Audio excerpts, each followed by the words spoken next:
You are given an array and you have to find out how many subarrays does it contain such that the elements of the subarray can be rearranged to form a permutation. In the example that you see on the screen, this subarray by itself is not a permutation, but if you are allowed to rearrange the elements, you can create this permutation 1, 2, 3, 4, 5. So you have to figure out how many such subarrays are there inside this array. In this video, we will look at some techniques to solve this problem that do not have an explicit name, but these techniques will be very useful for you to solve problems that might not necessarily involve permutation. In order to solve this problem, which by itself is a difficult problem to answer, we will start with an easy version of this problem. That is, instead of trying to worry about all the subarrays, we want to worry about just a single subarray. That is, if you are given this array and I ask you about this subarray from L to R. L, this is R. I ask you this question: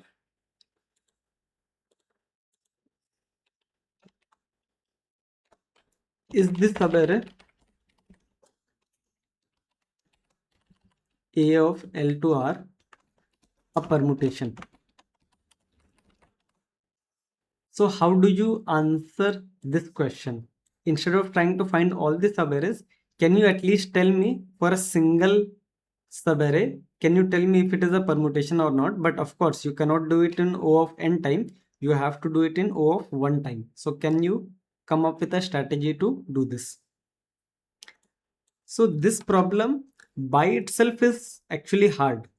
This was a hard problem. This itself is also a hard problem. So let's simplify it down even further. So if you have a permutation, let's say the permutation is 1, 2, 3, 4, 5. Even if you rearrange the elements and suppose you get 3, 1, 5, 4, 2. What is one thing you can realize? That this subarray will contain unique elements. There can be no duplicates. Why? Because each element from 1 to n appears exactly once. So therefore, in order to answer this question, like is a particular subarray a permutation, we should be able to flawlessly answer this easier question, easier than this, and that is this subarray, or let's say, does this subarray A L to R contain all unique elements? Note that I am not asking you to find the number of unique elements in this subarray. I am just asking you, does it contain all unique elements or not? A simple yes or no answer would suffice. So this problem is also not easy. But now let's dive deep into this question first. We'll answer this and then we'll come back to this. Then finally we'll come back to the original problem. So now this time permutations are out of the picture and we just want to focus on this problem. Like, given a random array, tell me whether any subarray from L to R, does it contain unique element or not? So for some of you, this might be very obvious of how to compute it if you have solved a decent number of problems on code forces or lead code. But in case you don't know the technique, suppose the element that is located over here is, let's say, X. And notice that a duplicate can only be created either by this element X or by some element that is in this subarray after X. So let's locate the next occurrence of X. So suppose X occurs over here. Suppose these are the two occurrences of x. Then one thing you can be sure, that even if there was no query involved, if I asked you what is the theoretical maximum length of a subarray that contains all unique elements but starts at x, then you can see that this length can only be till here. It cannot be till here. Why? Because x will be duplicated.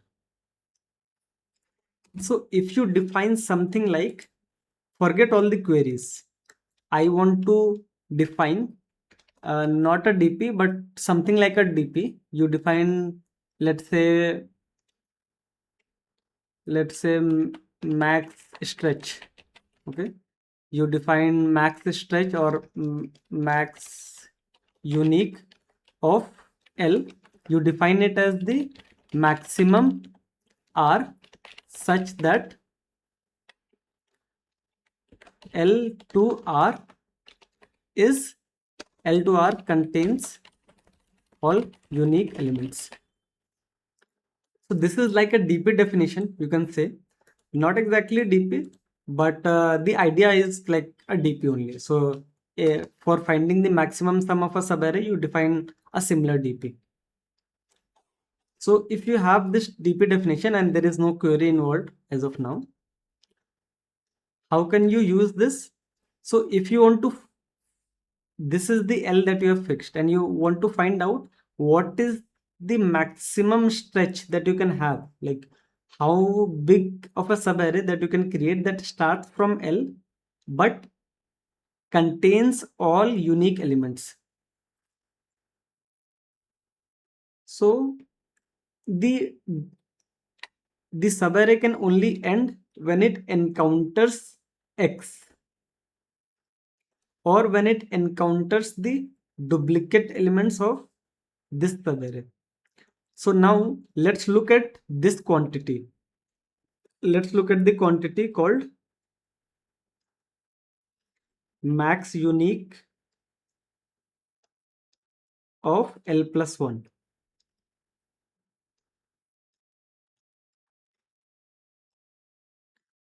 So what does this max unique of L plus 1 represent? This means that if you are investigating this subarray, by definition max unique of this is L plus 1. Max unique of L plus 1 means how far can you stretch this subarray that starts from here and contains all unique elements. So suppose that you can only stretch till here. So why did you not stretch it till here? Like why did you ignore this element? Because this element must have definitely duplicated in this section. So therefore, if you want to add x, if you want to add x to the start of this L plus 1, then you can be sure that if the next occurrence of x is outside this boundary, which is over here, then you can safely add x, and then this is the max stretch that you can make. Why? Because as soon as you go one step further, it is not x that will influence the uniqueness, but it is one of these elements. So since you have already computed max unique of L plus 1, you could just do max unique of, you can do something like max unique of L is equal to 1 plus max unique of L plus 1. If this is only if x, the next occurrence of x lies outside this boundary, right? So this boundary is this one. Let me, yeah. So this is L, this is L plus 1, and suppose the max unique of L plus 1 starts from here and goes till here. This is max unique mu of L plus 1, because of course that will be greater than L plus 1. Then the element that is present over here, which is x, if the next occurrence of this element is greater than max unique of L plus 1, suppose the next occurrence of X is over here, then you can safely stretch it over here and no duplicates will be created. So this formula is only valid if next occurrence of X, or basically A of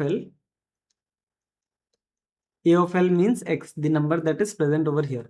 If next occurrence of A of L is strictly greater than max unique of L plus 1. But what about the other case? That is, what if the next occurrence of X lies over here? Suppose this is X.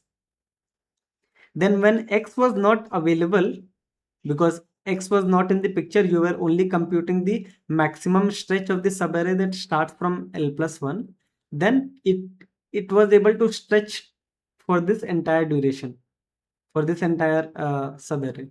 But once you add X, you know that you cannot cross this X boundary, because you have to include this X, because by definition it is the maximum R such that it starts at L and then contains no duplicate. So therefore this will simply be 1 plus the next occurrence of X minus 1, right? So in the other case it would be, you can say, max unique of L will basically be equal to next occurrence of A of L, and you cannot land onto this, but you can stop before that element. And that is it. That's the entire algorithm. Because see, all you have to do to compute max unique of L is, you should have already computed max unique of L plus 1. So yes, you can say that it is in fact a dynamic programming problem, because dp of L is now depending upon dp upon L plus 1, and you have to track the next occurrence of the element X. So how do you effectively track the next occurrence of an element? To do that, you can just iterate this array from right to left, okay, and just maintain this map, last occurrence. And every time you see an element, you do something like A of I is equal to I every time you process it.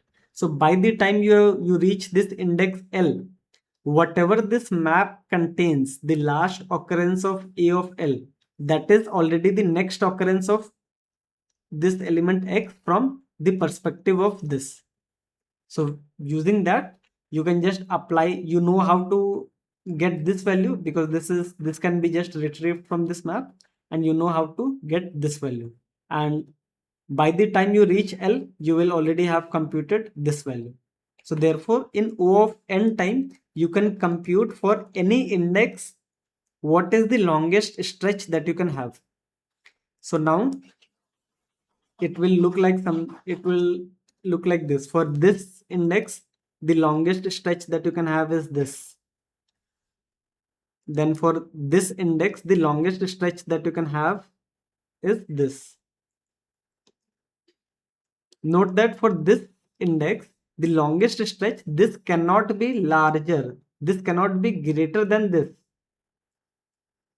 This situation cannot arise. Why?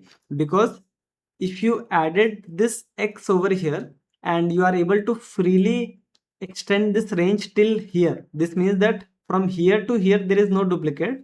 Then why did you not extend this one? Because from here to here also there will be no duplicate. So that is why this length will always be in decreasing order. So this will, L plus 1 will have a larger length that you can stretch with all unique element, and L. So this is L plus 1 and this is L. So this L will have a smaller length. It will either have a smaller length or it will have equal length. Equal length means if this is X, then the next occurrence is here. And if this is Y, and the next occurrence of y is over here, then it will have now a smaller length. It will start from here, but it will end before y.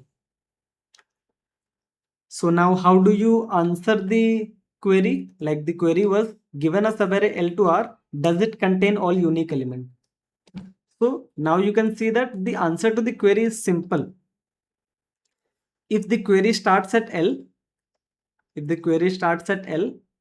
and asks you and tells you that R is less than the maximum stretch, then you know that from here till here all elements are unique, right? Therefore, even if you subtract some of the elements from the end, all the elements will still be unique. So the answer to A of L comma R, like the answer to the question, is all the elements in this range unique? You just have to check if max unique of L,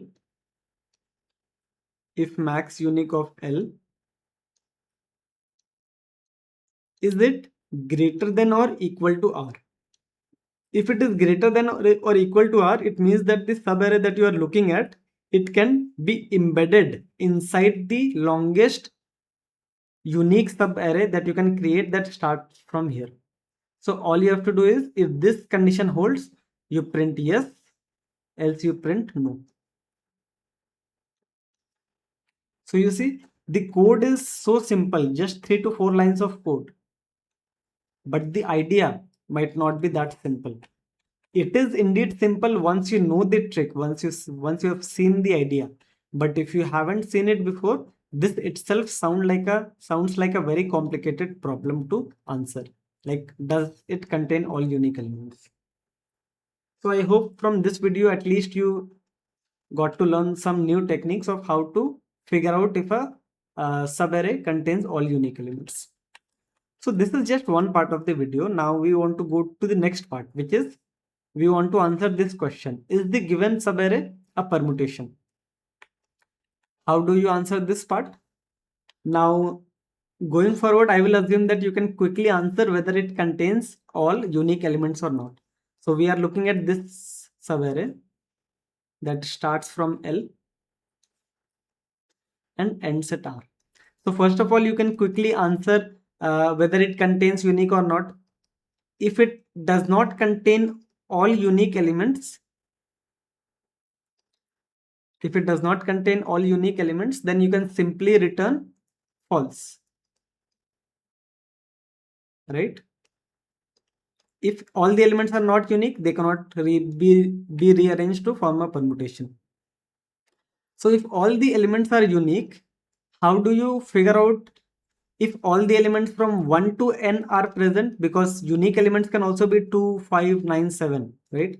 So how do you figure out if all the elements from 1 to n are present? So now this is a tricky part, right? Because how do you ensure every element is present? This is a bit difficult, right? So some of you who are expert at competitive programming, that they can simply figure out that this is nothing but if you can find the range minima. If the range minima is equal to 1, if you do something like if range min,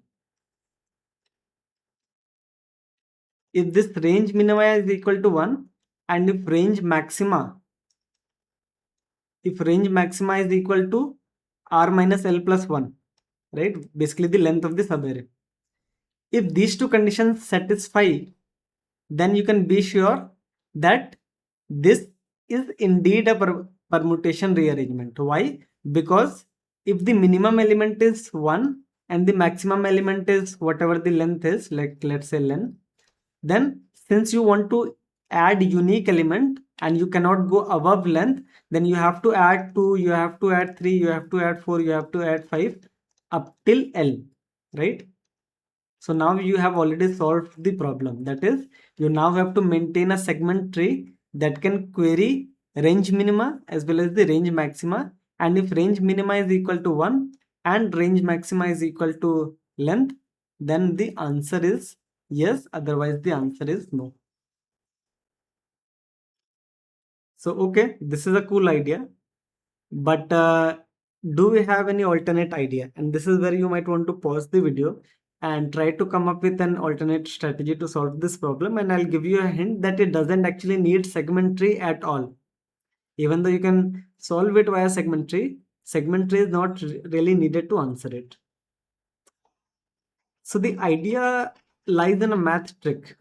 So you must have heard of this sum. Sum of n integers from 1 to n, 1 plus 2 plus 3 up to n, is equal to n into n plus 1 by 2.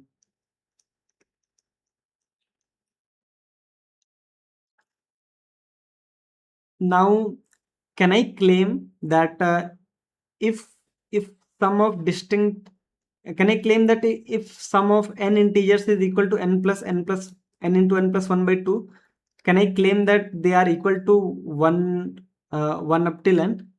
That is not true. You can easily find a counterexample, but here something special is happening. Here, first we are checking whether all the elements are unique or not. So yes, all the elements are unique. And now if I tell you sum of n unique elements,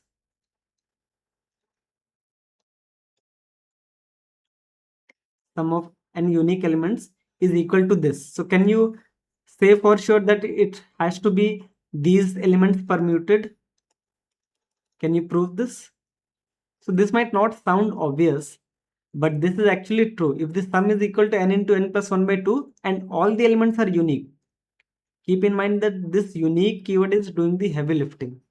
Then this sum has to be equal to n into n plus 1 by 2. If it is, then the elements have to be a permutation. But why is this true? What is the intuition behind it? So to prove this, let's look at what can the minimum sum, what is the minimum sum of n unique elements? What is the minimum sum of n unique positive elements? N unique positive elements. So you want to minimize the sum, but you also want to keep unique. So the first element that you can take is 1 and second element that you can take is 2, because you have to have uniqueness and you have to minimize. So you have to take 1 till n. So you can see that the minimum sum has to be greater than or equal to n into n plus 1 by 2. If it is greater than n into n plus 1 by 2, it means that you have to increase one of them. You cannot decrease any of them because you want to minimize and then you have taken all the smaller values already. So therefore it means that if the sum is matching n into n plus 1 by 2 and this is the minimum sum, then these and these has to be equal.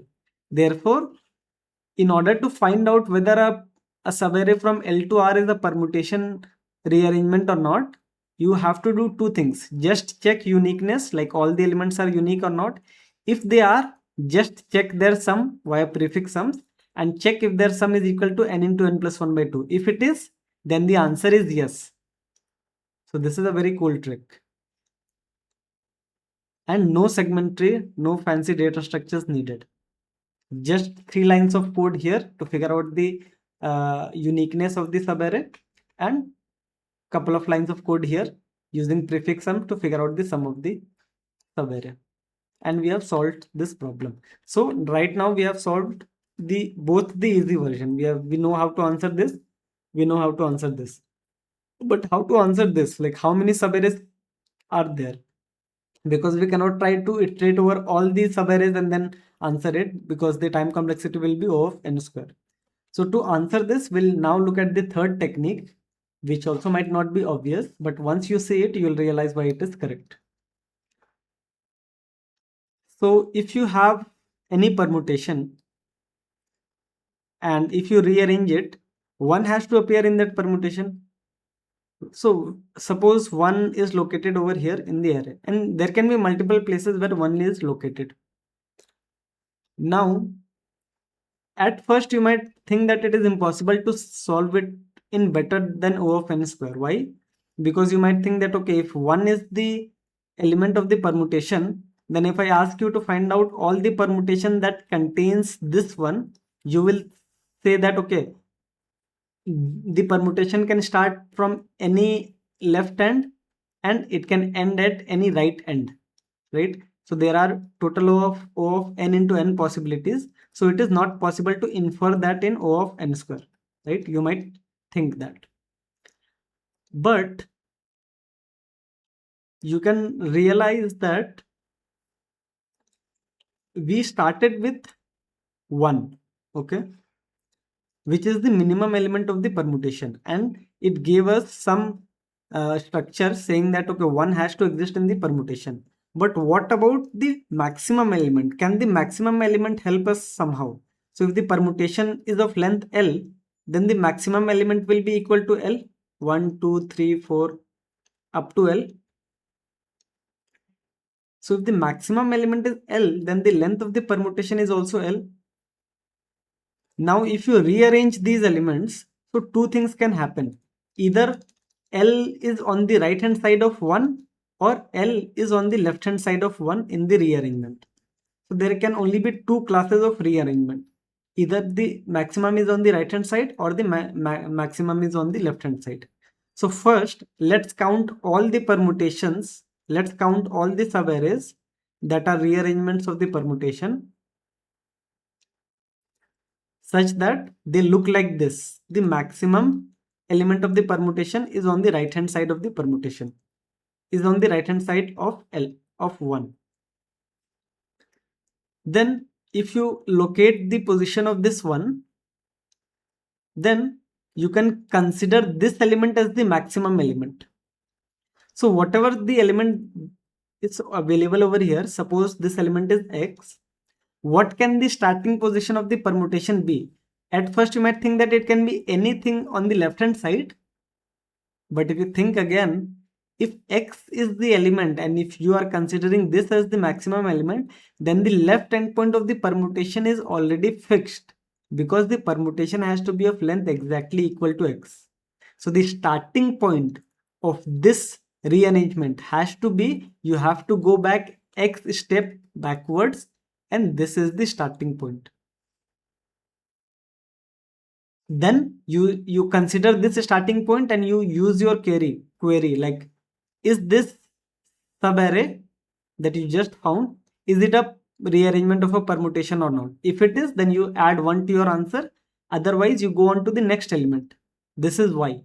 So if y is your maximum element of the permutation, what is your starting index of the permutation that you are taking into account? That is already uniquely determined, and that is nothing but you have to go y step backwards from here. So if this index is r, you have to go to r minus y, or maybe plus 1 or something like, let's see, if this index were 2, then you have to go to r minus 1. So yeah, r minus y is correct. So you just have to check this. If you are iterating let's say you have fixed L, okay, L is the position of 1 in the array, and then you are going from left to right and you are at this index r, okay. So you have to find out whether the subarray, so the start of the subarray will be at this, it will be at r minus whatever the value is present over there, r minus a of r. This will be the starting index, and you want to answer this question: is this subarray a of r minus a of r?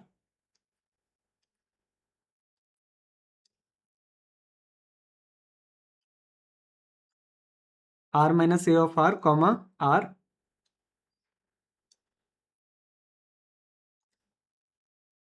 is this subarray a permutation or not? Now by the way, you might have to check whether I'm missing a plus 1 or not over here. Like you'll have to do some case analysis to think if this is 3. Okay, let's actually do that case analysis. So if this is 3 and here a of r is equal to 3 and this is r, and the starting element is equal to, this is r minus 1, this is r minus 2, okay. So this means that the starting element will be equal to R minus A of R3, R minus 3 plus 1, right? R minus 3, yeah. So actual formula is this, my bad. R minus A of R plus 1, comma R. You want to know whether this element, whether this subarray is a permutation or not. And how do you figure out whether a subarray is a rearrangement of a permutation? That algorithm we already saw before. So in this manner, every time you fix an L,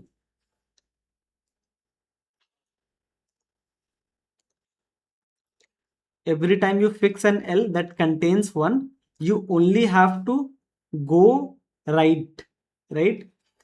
You have to go towards the end. So this is like a 2-pointer. So now you might wonder, okay, if there are a total of if there are a total of n positions where 1 is available, then won't you have to do O of n square work? Or what is the time complexity of this algorithm? So the time complexity is actually O of n only, because once you are at this location 1, you keep going to the right as long as you are finding the permutation. Okay. But the first time that you do not find the permutation, you stop. But when you stop, you can be sure that all the numbers in between, they are not equal to 1. Why? Because these were permutation rearrangement. So these numbers cannot be equal to 1. Therefore, the next L that you have to start will be over here. One might be available over here or might be available over here. So this means that you start your journey at any index, you keep going right, and then you have to reset your journey and start it from here and then keep going right. Then you have to reset your journey and then keep going right. Reset your journey, keep going right. This means that you do not cross more than n elements in total. This might seem very counterintuitive. First, you might think that there can be multiple locations of 1. Sure, there can be, but then in that case, every R that you take, that will be of only one step, right? So this is also another technique for 2-pointer based problems, that it might look like that you are doing O of n square work, but if you think about where the possible locations for 1 are, then once you are going to the right, and if you continue your journey, means you are encountering permutations, means the next occurrence of 1 will not be available over here. It will only be available after this. So essentially you will traverse these elements, then you will have some gap, you will traverse these elements, you will have some gaps, and then traverse these elements. So you are only iterating each element of the array only once. So that is why the time complexity is O of n. This is assuming that the maximum is on the right hand side, but there could also be a case where the maximum is on the left hand side. So like this case. So how do you solve for this? You just have to reverse that array and then apply the same algorithm. And in this manner, you can solve this entire problem in O of n. No fancy data structures, no algorithm, no segment tree, no nothing. Just pure logic. And these kind of techniques where you jump from R to R minus A of R, and then you smartly determine whether all the array elements are unique or not. These keep on reappearing frequently in Codeforce's problem. So maybe this video is a lot to digest, but once you really get the hang of all the 4 techniques that we have discussed in this video, basically figuring out if all the elements are unique, using segment tree on a minima and a maxima to figure out all the elements, to figure out that it is indeed a subpermutation, then figuring out that sum trick n into n plus 1 by 2. And then the last part that looked almost impossible was that if you fix this one and you want to count all the subarrays that include this one, it looked like that you have to independently iterate on the left hand side and right hand side. But just with a clever observation that if the maximum element is fixed, then the length of the permutation is also fixed. So you actually don't have to iterate on the left side. And the last part of this video where I told you that in these kind of 2-pointer iteration, you don't really iterate over all the elements, you just iterate over all the elements only once. So the time complexity is O of n for the entire thing. So let me know if you have any alternate approaches to solve this problem. There are actually a lot of approaches to solve this problem, but this was the most intuitive one that I found.